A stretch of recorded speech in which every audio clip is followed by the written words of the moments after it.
ஒரு குளிர்ந்த பனி இரவு.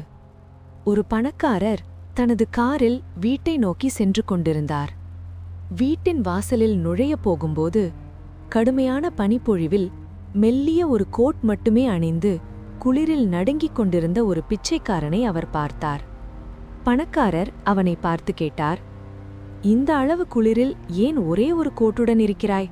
உன்னிடம் போர்வை இல்லையா? அந்த மனிதன் மெதுவாக தலையசைத்தான். இல்லை. உடனே பணக்காரர் சொன்னார், கவலைப்படாதே, இங்கேயே இரு, நான் உள்ளே சென்று உனக்கு ஒரு போர்வை கொண்டு வருகிறேன். அவர் வீட்டுக்குள் சென்றார். அங்கே தன் குழந்தை, தன் செல்லப் பிராணி, குடும்ப பேச்சுகள், வீட்டின் சூடு அனைத்திலும் அவர் மூழ்கிவிட்டார். இரவு உணவுக்குப் பிறகு அவருக்கு தெரியாமலே தூக்கம் அவரை அணைத்துக் கொண்டது. காலையில் திடீரென விழித்தார்.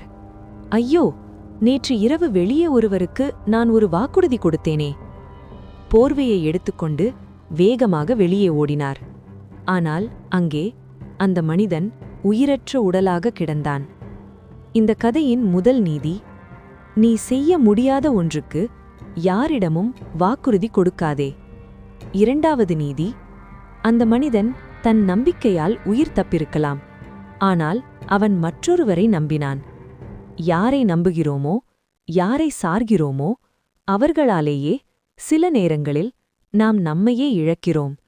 அதனால் உன் வாழ்க்கையை முழுவதும் மற்றவர்களின் வார்த்தைகளில் ஒப்படைத்து விடாதே. நன்றி.